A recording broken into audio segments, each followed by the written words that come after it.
ओम ब्रह्म सत्यम सर्वदा। लोग सुबह शाम पूजा करते हैं, सत्संग भी सुनते हैं, लेकिन मन अशांत रहता है। महात्मा प्रेमानंद जी भी से भी लोग प्रश्न करते हैं कि सुबह शाम पूजा करते हैं और कथा भी सुनते हैं, लेकिन मन शांत नहीं होता। तो आज इसी पर एक छोटा सा एक कथा को श्रवण करें और जानें इसका कारण संत लोग क्या बताते हैं। इस संबंध में एक कथा प्रचलित है जिसमें बताया गया है कि किन कारणों से किसी व्यक्ति का मन शांत नहीं होता।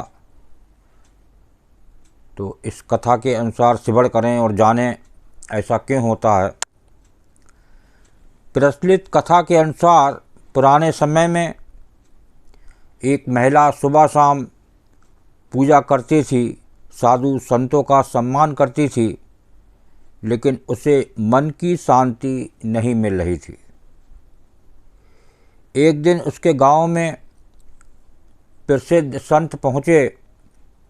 संत गांव के लोगों को प्रवचन देते थे, जीवन यापन के लिए घर घर जाकर भिक्षा मांगते थे। संत उस महिला के घर भिक्षा मांगने पहुंचते हैं तो देखिए, महिला ने संत को खाना देते हुए कहा कि महाराज, जीवन में सच्चा सुख और आनंद कैसे मिलता है।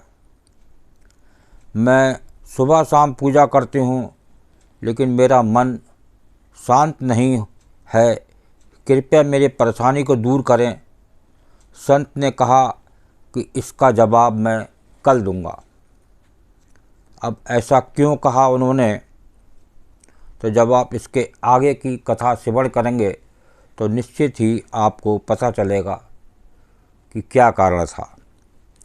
अगले दिन संत महिला के घर फिर आने वाले थे।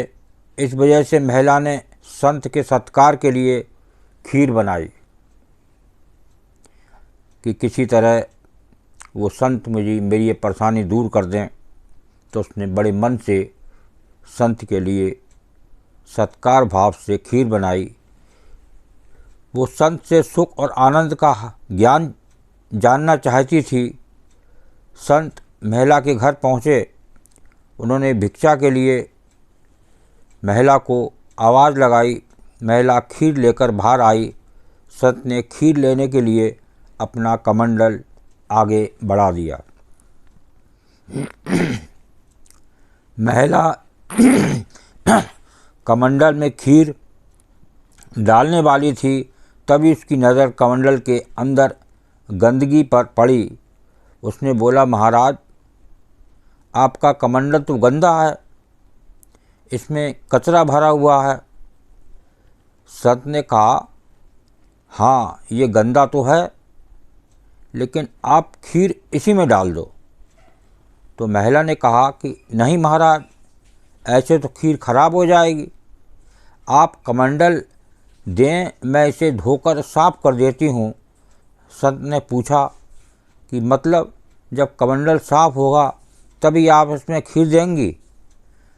तो महिला ने जवाब दिया कि जी महाराज, इसे साफ करने के बाद ही मैं इसमें खीर दूंगी।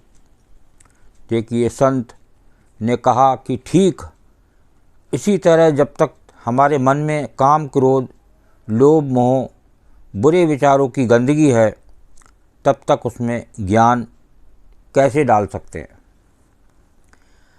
अगर ऐसे मन में उपदेश डालेंगे तो अपना असर नहीं दिखा पाएंगे। इसलिए उपदेश सुनने से पहले हमें हमारे मन को शांत और पवित्र करना चाहिए, तभी हम ज्ञान की बातें ग्रहण कर सकते हैं। पवित्र मन वाले ही सच्चा सुख और आनंद प्राप्त कर पाते हैं। तो इस कथा से सीख ये मिलती है, देखिए इस कथा की सीख ये है कि अगर मन शांत करना चाहते हैं तो हमें क्रोध और बुरी आदतों से बचना होगा। जब तक मन में क्रोध और बुरी बातें चलती रहेंगी तब तक उसमें प्रेम और शांति नहीं प्रवेश नहीं कर सकती है।